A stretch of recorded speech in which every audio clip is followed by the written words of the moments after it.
Hi everyone, I'm finally getting around to the 2000 subscriber question and answer video. I'm a little late on it. First off, I just want to thank each and every one of you for subscribing to my channel. It means a ton to me, and I can't believe I've already hit 2000 subscribers. This has just been an awesome experience. It's unreal. So thank you very much. And with that, let's get right into the questions. I've kind of got them scripted out here, so if you see me glance down, it's because I'm looking at my Batman notebook with all my questions written in red because I'm a monster. So let's get right into it. So the question that I got asked the most was how I got into rackhounding, and it's not like a super interesting story. I just always sort of like to look for rocks. At first it used to be because I really enjoyed skipping rocks, and so I would look for rocks to skip. So we'd go to Duluth, and that would be like the thing that I wanted to do most, was go to the beach and skip rocks. And this is not a joke. Sometime this summer, I think, I'm going to try to do a proper rock skipping tutorial. So be on the lookout for that, because there's actually some really interesting science behind skipping rocks. But I've always been interested in dinosaurs too. Like as a kid, dinosaurs were like the coolest thing ever to me. I remember in kindergarten when they always asked what you wanted to be when you grew up, I always said paleontologist. So that's like where my love of fossils comes in from. But yeah, that's how I got into rackhounding. I just always like to look for rocks. All right, so the next question is how I got into YouTube, or how did I get into YouTube? And again, I kind of just always wanted to do YouTube. I actually had a channel before this one, and I'm not gonna link it because I don't think you'd like the videos on there. But yeah, I just always wanted to do YouTube, and I had an opportunity to. I was originally gonna do a rock YouTube channel because my other channel just wasn't doing very well. And then it just happened to work out where, like at the same time I was planning to do that, I also contacted Rob and asked him if he wanted to polish this piece of jasper for me, which he did. And so that's kind of how I got a huge shout out from that, and now Rob and I are good friends, and now I've got a YouTube channel, so yeah. Speaking of getting shout outs, I just wanted to give a shout out to one of my longtime subscribers, Nick. He's got a brand new channel called City Rackhounding, so go check it out. I was really fortunate to get some shout outs to really help grow my channel along the way, so I'm gonna pay it forward, and yeah, go check out Nick's channel. If you like my content, you'll like his content. All right, the next question I have written down is, do I still get nervous when I'm making my videos? Yes and no. If I have to do a video like where I'm talking to the camera, I don't like that as much.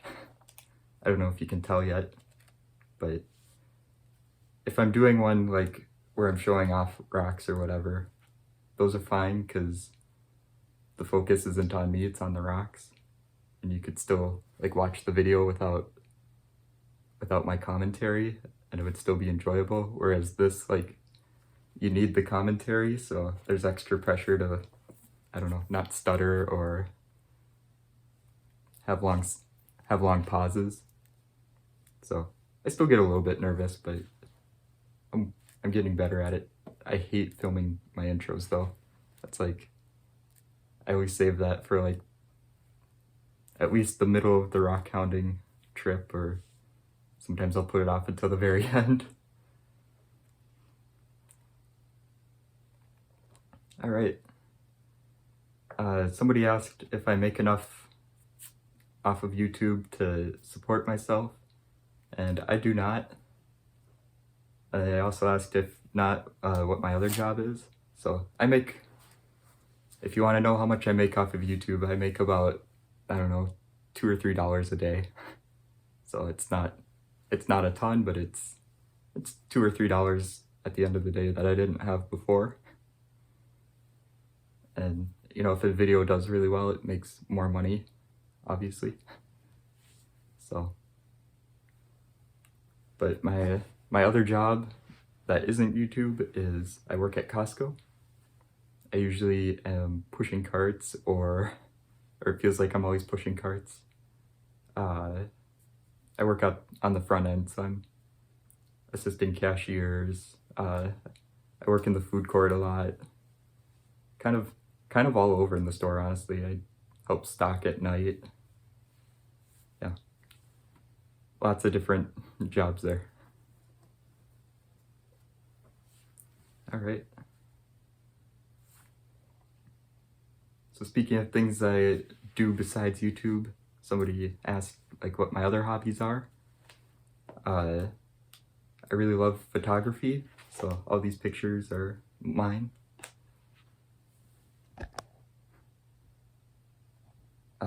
You'll notice that all these are birds, and that's because I really like bird watching too. I really love to rollerblade. I really love to ice skate. I like to draw. I used to be really into origami, and I made some kind of neat paper airplanes that did cool things. Like I could make one that flaps like a bird. But yeah, I do a whole bunch of stuff, like a little bit of everything, I feel like. I like to fish. So the next question is, what do I do with the rocks that I find? A lot of them I tumble. Otherwise, I've got jars for my agates. I'll sort them kind of by type.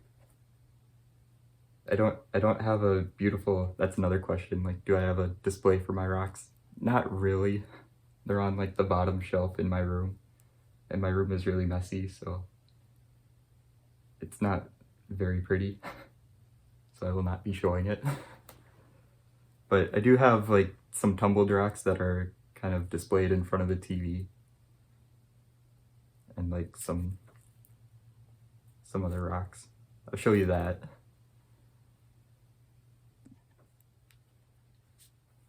Somebody asked if I show all the rocks that I find, or if I buy other rocks.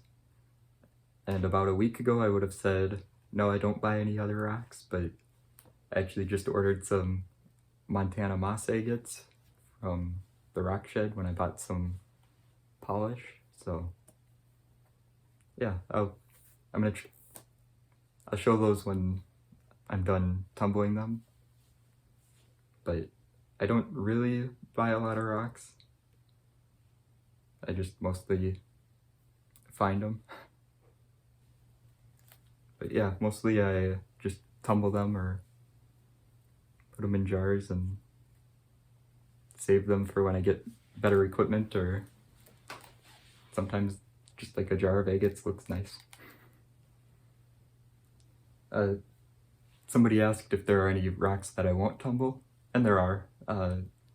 There's quite a few agates that just wouldn't look very good if I tumbled them, or look as good. Some of the big agates I just won't tumble. I might face polish some of them, but I wouldn't tumble the whole thing. And there's just like the starlight crystals that I find, those wouldn't be very interesting tumbled, or yeah, I have quite a few rocks that I just won't tumble. Alright, so the next question is, what is my favorite rock to look for? And I don't really have an answer for you. I just like to look for rocks. I always like finding interesting things. Like I think my favorite Lake Superior agate that I have is one that has botryoidal formations all over it. I just think it's not all over it, it's in like one spot, but I think that's really cool. Yeah, anytime I find something that's just different, that's my favorite thing to look for.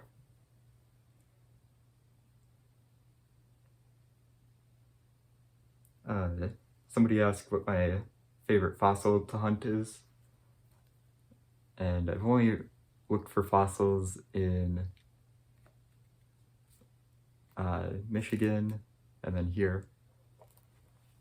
And I think my favorite one to find is still Mary Ellen Jasper, just because it's such an interesting rock. It's just incredible to me that it's 2 billion years old and you can still find them. And there's other interesting things about it, like they produce so much oxygen, or the bacteria produce so much oxygen that it caused like the worst mass extinction of all time. It killed off like 90% of the other organisms on Earth at the time, which sounds really bad, but they were all bacteria. So, and then like we still breathe the oxygen. Minnesota is really famous for for its iron, and that was because the oxygen that the cyanobacteria produced interacted with with iron minerals and caused them to sink in the ocean and form the banded iron formations in Minnesota. So it's just got a lot of really interesting history about it. We can tell that the Earth isn't, or that the year is, I think, longer than it used to be, just based on how, because cyanobacteria are still around today, even 2 billion years later, which is also crazy. And based on how they interact with light, we can figure out that, I think it was years, I don't remember. Years were either longer or shorter 2 billion years ago. All right, now this next section is going to be like just general rackhounding advice and questions based on that. So, like, how do I find rocks? Basically, just my best advice is just get out there and look for them. I mean, you can do all the research and stuff, but you know, you're not gonna find them unless you're actually out looking for them. And that's just like how you get to figure out what things look like. The more you're out there, the more you're gonna find. So that's probably my best advice, is just get out there and look. Like, you can find, I found agates at Canal Park in Duluth. I mean, even if it's like a busy place, you can still find stuff there. So it never hurts to look. Somebody asked if there are like any tools that I use to find places to hunt. And I guess the biggest one I use is Google Maps. You can see like a lot of areas using Google Earth or using the satellite images. So I use that quite a bit. And then like the street view, you can see like sides of roads, or if it's like up against the lake, you can see if the beach along the lake has rocks on it. So I'll use that quite a bit. Somebody asked what the best time of year to hunt for rocks is, and that one's a really tough one. I've been kind of thinking about, I've had a lot of time to think about coming up with answers, so, and I just can't really pick. They all have their advantages and disadvantages. Like spring, everything is kind of fresh and hasn't been hounded yet, but also there's still like snow on the ground a lot of times. It's it can be really like muddy, or the rivers can be really high with all the snow melting, so it can be tough to hunt there. Summer, the bugs can be really bad. Winter's the worst one to try to hunt for rocks because it's cold.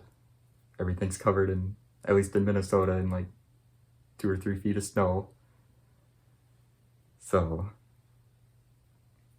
fall can be really good. but it can also be cold. You can see better in the fall because like the leaves on, or all like the bushes and trees don't have leaves, so you can see further and kind of find areas to look for rocks easier. But then all those leaves are on the ground, so yeah, each season has kind of its ups and downs, but probably the best are spring and summer, at least for me anyway. I get asked quite a bit if agates can be found like in this area, and there are maps online that will show you kind of the range of Lake Superior agates, but I would just go out and look. Like, I don't know, that's generally if you're in, basically if you drew like a big kind of arc that from Duluth or from Lake Superior to like a little bit west of the Mississippi, that's kind of like your best area to find agates. And you can find Lake Superior agates like all the way down in Iowa, from what I know. So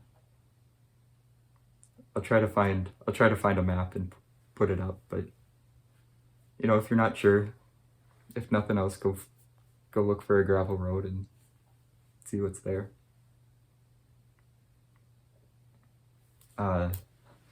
This question I know is specifically from Rob, because he asked, how do I find banded chert?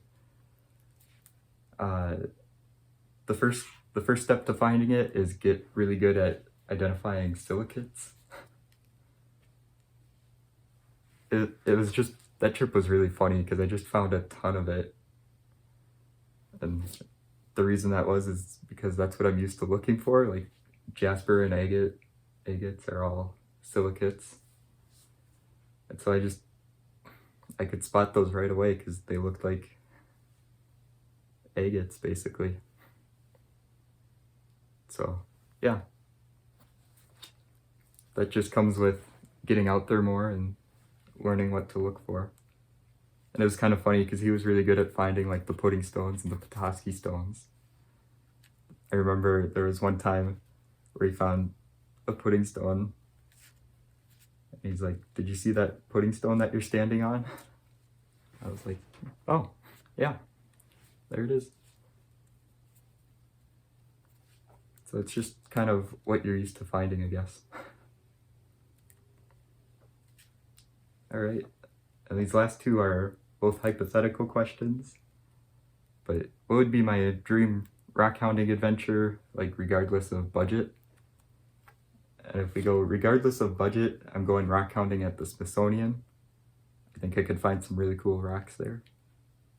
But I don't know, I really want to go out west and look for dinosaurs.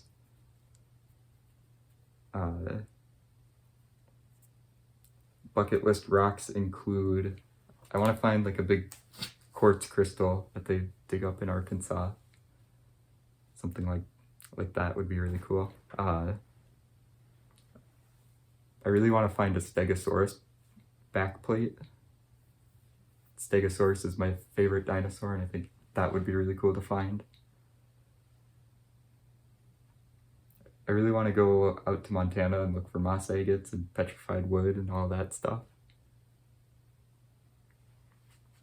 And I've seen pictures of like pyrite fossils that look really cool, like ammonites. So one of those would be really fun to find. Yeah, there's a lot of rocks that I want to go out and look for. And then the last question is, where would I live if I had to pick somewhere other than the Great Lakes region?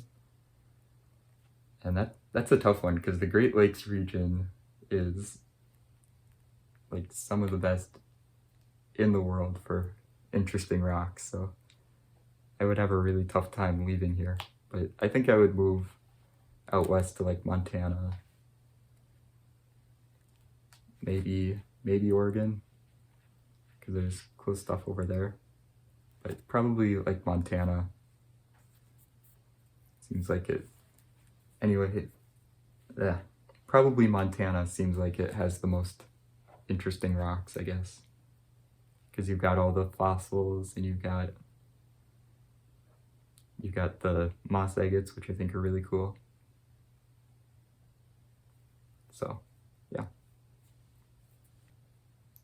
That's all the questions and answers that I have. If I didn't specifically answer your question, I'll go back and answer it on the comment. If you've got other questions for me, leave them in the comments below. But thank you so much for watching. Thank you so much for subscribing. This has just been a ton of fun, and I hope you have enjoyed my channel so far. Thanks, I'll see you next week.